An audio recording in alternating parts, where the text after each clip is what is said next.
So hello बच्चों, welcome back. Exam को sir अब सिर्फ 20 से 22 दिन बचा है। बच्चा एग्जाम है ना, सच में इस समय आपके माथे पे कहीं ना कहीं तांडव कर रहा होगा। आपको टेंशन हो रही है, आपको कहीं ना कहीं डर लग रहा है, एंग्जाइटी हो रही है, खुद का सेल्फ एक्सपेक्टेशन भी है, फैमिली का प्रेशर भी हो सकता है, आस पड़ोस का प्रेशर भी हो सकता है। ध्यान से मेरी बातों को सुनिए। सबसे पहले तो प्रेशर लेने की कोई बात है नहीं। आपको यहाँ पे क्या करना है, चीजों को स्ट्रक्चर मैनर में फॉलो करते चलना है। रिजल्ट का उतना नहीं सोचना है जितना आपको इस समय अपने हार्डवर्क और इनपुट का सोचना है। तो ध्यान से एक एक शब्द को सुनिएगा। आपके एस्पिरेशन हो सकते हैं 180 मार्क्स का हो, 220 मार्क्स का हो, 160 मार्क्स का हो, 150 मार्क्स का हो। राइट? कोई भी आप अभी आप जहां पे है वहां से बहुत ऊपर जा सकते हैं। गेम आप अभी भी पलट सकते हैं। तो यहां पे कुछ कुल कुल ऐसे 9 प्रश्न हैं जो आपके दिमाग में इस समय हो सकता है घूम रहे हो। ध्यान से सुनिएगा और चीजों को फॉलो कीजिएगा। सबसे पहला प्रश्न तो मैं ही आपसे पूछने वाला हूं। सबसे पहला प्रश्न क्या है? आपको क्या लगा सर आपके ऊपर इस समय निगरानी नहीं रख रहे होंगे? पहले कमेंट करके बताओ। पहले प्रश्न यही है कि पहले कमेंट करके बताइए कि आप जो हमारा 30 डेज प्लानर को फॉलो कर रहे हैं, अभी आपका कौन सा समय चल रहा है? 6th डे है, 7th डे है, 10th डे है, क्या चल रहा है? अगर आपने अभी रिसेंटली शुरू किया है तो भी आप कमेंट करके बताएं। एंड अगर आपने अभी अभी शुरू किया है तो प्रायोरिटी ए और बी पे पूरा पूरा फोकस करें। दूसरा पॉइंट यहां पे यह है कि आप ये मत सोचिएगा कि सर प्लीज अब 20 डेज प्लानर बना दो। ऐसा नहीं है। 30 डेज प्लानर जिसका लिंक आपको नीचे डिस्क्रिप्शन बॉक्स में है उसी को ही फॉलो कीजिए। आपको बहुत भारी मात्रा में इंप्रूवमेंट मिलने वाला है, लेकिन उसी को ही फॉलो कीजिए। प्रायोरिटी ए और बी पे पूरा पूरा फोकस कीजिए। अच्छे से अगर ए और बी को भी करते हो ना, जहां पे आपको टॉप 15 चैप्टर्स होंगे, तो उसको भी अगर ढंग से करते हो तो 60-70 मार्क्स आपका कहीं नहीं जाने का है। लेकिन जैसे बोला है वैसे ही फॉलो करना होगा। पेशेंस तो रखना पड़ेगा ना, मेहनत तो डालना पड़ेगा ना, कि फ्री में नंबर आ जाएगा वहां पे आपको। राइट? तो करना पड़ेगा। लिंक आपको डिस्क्रिप्शन बॉक्स में है। तीसरा सवाल बच्चों का खूब आता है कि सर हमें पर डे कितने सवाल करने चाहिए। देखिए, सवाल की कोई सीमा नहीं है। बहुत से बच्चे पर डे फिजिक्स में 100 सवाल भी कर रहे हैं इस समय, लेकिन एक मिनिमम अगर मैं आपको नंबर दूं तो 60 to 70 क्वेश्चंस आपको फिजिक्स में पर डे करने चाहिए। ओवरऑल आप टारगेट रखिए पीसीएम मिला के 160-150 क्वेश्चंस मिनिमम। उससे ज्यादा करें तो बहुत बेहतर है। 150-160 के आसपास आप टारगेट करें। 60 to 70 फिजिक्स में, 60 to 60 के आसपास आपको केमिस्ट्री में, एंड 30-25 के आसपास आपको मैथमेटिक्स में, क्योंकि वहां पे आपको सवाल बड़े लंबे होते हैं। सॉल्विंग टाइम ज्यादा लगता है वहां पे, प्रैक्टिस टाइम ज्यादा लगता है आपको वहां पे। ठीक है? चौथा चीज यहां पे क्या है? Difference between ordinary and extraordinary. बहुत से बच्चों का आता है कि सर हम तो ऑर्डिनरी बच्चे हैं। भैया, इंसान ऑर्डिनरी या एक्स्ट्रा ऑर्डिनरी नहीं होता है। उसके एफर्ट्स, उसके काम, उसकी कंसिस्टेंसी एक्स्ट्रा ऑर्डिनरी हो सकती है। एक्स्ट्रा ऑर्डिनरी में क्या शब्द लगा हुआ है? एक्स्ट्रा। आपको बस एक्स्ट्रा करना है। आस पड़ोस में जो लोग कर रहे हैं आपको उससे एक्स्ट्रा करना है। मैं आपको यहां पे छोटा सा एग्जांपल देता हूं। बहुत से लोग हो सकता है कि आपको टॉप पीवाईक्यूज देते होंगे, लेकिन हमने यहां पे क्या किया? हमने आपको टॉप पीवाईक्यूज भी दिए, वो भी स्ट्रक्चर्ड फॉर्मेट में दिए, प्रिंटेबल फॉर्मेट में दिए, और उसमें हमने एक्स्ट्रा ऑर्डिनरी क्या कर दिया? उसका कंपाइल्ड वीडियो सॉल्यूशन आपको दे दिया, ताकि आपको यहां वहां भटकना नहीं पड़े, आपको उन सवालों के सॉल्यूशन को गूगल ना करना पड़े जहां पे आपको हो सकता है कि मीडियोकर लेवल के सॉल्यूशन देखने को मिल सके।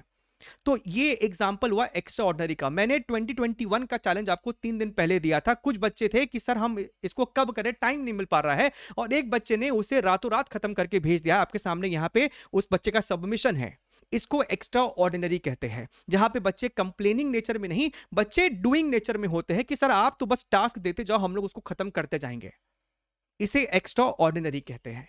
तो आपको ऑर्डिनरी एफर्ट से एक्स्ट्रा ऑर्डिनरी एफर्ट्स की तरफ बढ़ना पड़ेगा। ठीक बात है? पांचवा पॉइंट क्या है? केमिस्ट्री आप अच्छे से कर रहे होंगे। मुझे पता है कि फिजिक्स और केमिस्ट्री कहीं ना कहीं आप मैनेज कर पा रहे होंगे। मैथमेटिक्स में प्लीज आइडेंटिफाई, एटलीस्ट अगर आपका बहुत खराब चल रहा है मैथमेटिक्स, तो 6 to 7 ऐसे हाई वेटेज चैप्टर्स को आप प्लीज आइडेंटिफाई करो। सीक हेल्प ऑफ अदर्स जो कि हाई वेटेज हो, और उसके ऊपर काम कीजिए। उसी के ऊपर बार बार काम कीजिए ताकि उसके सवाल आप एग्जाम में निकाल सको। ठीक है सर? छठा चीज क्या है? भैया, आपके पास फॉर्मूला शीट्स, शॉर्ट नोट्स इस प्रकार के कुछ होने चाहिए, जिसके थ्रू आप कभी भी इंटरमिटेंट या फिर डेली बेसिस पे आप रिवीजन कर सके जब आपका मन करे। प्लीज मेक श्योर कि इस चीज को अच्छे से करने के लिए आप हमारा जो फॉर्मूला मैराथन है, देखिए आप हमारा रिवीजन वीडियोस देखते होंगे जो कि इन डेप्थ रिवीजन वीडियोस है, लेकिन इसके अलावा हमारा बहुत ही बेहतरीन एक फॉर्मूला मैराथन है 4 घंटे का 11th का, और 3 घंटे का 12th का। दोनों का ही लिंक डिस्क्रिप्शन बॉक्स में हम लगा देंगे। उसको आप फॉलो कीजिए अपने फॉर्मूले शीट्स को बनाने के लिए, या फिर अपने शॉर्ट नोट्स को कंपाइल करने के लिए। अगर आपके पास नहीं है, उसके डिस्क्रिप्शन बॉक्स को भी आप जाके चेकआउट कीजिएगा। ठीक है? Most most most unique formula marathon है पूरे आपको ऑनलाइन प्लेटफॉर्म पे, जो कि आपको रियल में इन डेप्थ भी है लेकिन सिर्फ 7 घंटे में है। ये था आपका छठा पॉइंट। सेवेंथ पॉइंट क्या है ना, देखिए हमें पता है कि हो सकता है कि फैमिली प्रेशर हो, सराउंडिंग प्रेशर हो, सेल्फ एक्सपेक्टेशन हो। देखिए सबसे पहला पॉइंट इतना है ना, अपने आप से उम्मीद पालिए, लेकिन इतना भी उम्मीद मत पाल लीजिए, इतना भी उम्मीद मत रखिए कि आप उसके अंदर सकिन हो जाओ, आप फिर पढ़ाई पे फोकस ही ना कर सको। आपका इस समय, आपके पास इस समय क्या ही काम दिया भगवान ने आपको? सिर्फ पढ़ना ही तो काम दिया है। ओवर थिंकिंग आपका काम नहीं है ना? आपका काम इस समय सिर्फ पढ़ाई करना, तो सिर्फ उसी के ऊपर फोकस कीजिए। जो भी आसपास के नॉइस है उसको कैंसिल कीजिए, अपने साथ ही पूरा पूरा समय बिताने का कोशिश कीजिए। ठीक है, that was your seventh point. Eight point क्या है, मॉक टेस्ट को लेकर बच्चे अभी भी सवाल करते हैं, सर हमें कितना मॉक टेस्ट दे देना चाहिए? 22 से 23 दिन आपके पास हाथ में है। देखिए जेनरिक अगर मैं आपको स्टेटमेंट दूं, so 7 to 10 full syllabus mock test is sufficient. Sir क्या ज्यादा दे सकते हैं, वो आपकी मर्जी है, लेकिन मेरे ख्याल से 7 to 10 full syllabus mock test बच्चा सफिशिएंट है। बहुत ज्यादा के पीछे ना भागे कि सर उस टॉपर ने तो बोला कि हम तो पर डे इतना कर लेते हैं। भैया अपने आप के ऊपर फोकस करो। ठीक है, and the last and the 9th point is, बच्चों का सवाल आता है कि सर हमें फिजिक्स में इस समय कौन कौन से एनसीईआरटी चैप्टर्स को पढ़ने की जरूरत है? मैंने आप सभी को 2020 से लेके 2023 में टोटल 141 थ्योरेटिकल क्वेश्चंस पूछे गए हैं फिजिक्स में। मैंने आपको उसका compiled PDF, compiled video solution दिया है एज योर थर्ड चैलेंज। तो आप उसको सबसे पहले खत्म करेंगे, जिससे एनसीईआरटी को रीड करने का जो एक आपका एक उत्तरदायित्व था, आपका जो एक काम था, वो कहीं ना कहीं 95% घट जाता है। पहले उसको कंप्लीट करो, उसके बाद समय मिलता है तो एनसीईआरटी में स्पेशली जो 12th के चैप्टर्स है, ईएम वेव्स हो गए हैं, सेमीकंडक्टर्स हो गया है, मॉडर्न फिजिक्स हो गया है, मैग्नेटिज्म हो गया है, राइट, 11th में आपके थर्मो हो गया है, केटीजी हो गया है, इनको आप एक बार फिलहाल के लिए रीडिंग मार लेना। लेकिन पहले क्या करोगे? 141 थ्योरेटिकल क्वेश्चंस।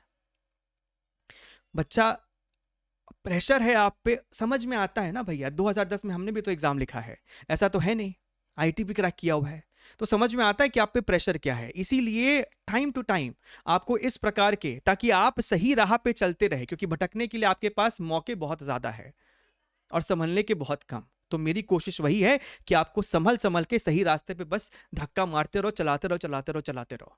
रिसोर्स इतना ज्यादा दिया हुआ है कि उसको भी सही तरीके से खत्म करोगे तो आपको कहीं भी जीवन में भटकने की जरूरत नहीं है। और ये पूछना बंद कर दीजिए कि सर अगर इतना कर लिया तो क्या हो जाएगा। पहले उतना करो, कोई कमी नहीं है मटेरियल की यहाँ पे। Take care, wish you all the very best and bye bye.